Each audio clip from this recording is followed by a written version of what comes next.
ഇനി മാഞ്ഞാലി ബിരിയാണി കഴിക്കാൻ നമുക്ക് മാഞ്ഞാലിലൊന്നും പോകേണ്ടതാ, നമ്മുടെ സ്വന്തം വൈപ്പിലുണ്ട് കേട്ടോ. വളപ്പിലാണ് ലൊക്കേഷൻ വരുന്നത്. CS Manjali biryani house. ഇവിടെ സെർവ് ചെയ്യുന്നത്, ഞാൻ ഹാഫ് ബിരിയാണിയാണ് പറഞ്ഞത്, നമുക്ക് 2 പീസ് തന്നിട്ടുണ്ട്. നല്ല ഗ്രേവി ഇട്ടിട്ടാണ് ചേട്ടൻ തന്നത്. അത്യാവശ്യം നല്ല ക്വാണ്ടിറ്റിയിലാണ് തന്നത്. ഹാഫ് ബിരിയാണിയാണിത്, പക്ഷെ ഒരു ഫുൾ ബിരിയാണിയുടെ ക്വാണ്ടിറ്റി ഉണ്ട് കേട്ടോ. ഇത് നമ്മൾ കഴിക്കുമ്പോഴുള്ള രുചി എന്ന് പറയുന്നത് സ്പെഷ്യൽ ടേസ്റ്റാണ്. ഇവരുടെ മസാല ഒരു പ്രത്യേകതരം, ഈ മസാല തന്നെയാണ് ഇതിനെ കുറച്ചും കൂടി സ്പെഷ്യലാക്കുന്നത്.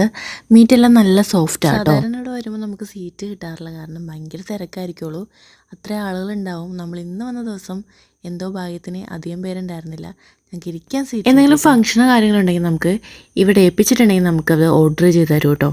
പിന്നെ എടുത്തു പറയേണ്ട ഒരു പ്രത്യേക കാര്യം എന്താണെന്ന് വെച്ചാൽ, ഇവിടെ നമുക്ക് ഫുഡ് വിളമ്പി തരുന്ന ചേച്ചിമാർ വളരെ സ്നേഹത്തോടു കൂടിയാണ് നമുക്ക് ഫുഡ് സെർവ് ചെയ്യുന്നത് കേട്ടോ. ചിക്കൻ ബിരിയാണിയും ബീഫ് ബിരിയാണിയാണ് ഇവിടെ അവൈലബിൾ ആയിട്ടുള്ളത്. ഫുള്ളിന് 140 ആണ്, ചിക്കനും ബീഫിനും. ഹാഫിന് 100 റുപ്പീസുമാണ് വരുന്നത്. അപ്പോൾ ലൊക്കേഷൻ മറക്കേണ്ട, നമ്മുടെ സ്വന്തം വൈപ്പിൽ വളപ്പ് ബസ് സ്റ്റോപ്പിൻ്റെ കുറച്ച് വടക്ക് ഭാഗത്തായിട്ടാണ് കേട്ടോ. Bye bye.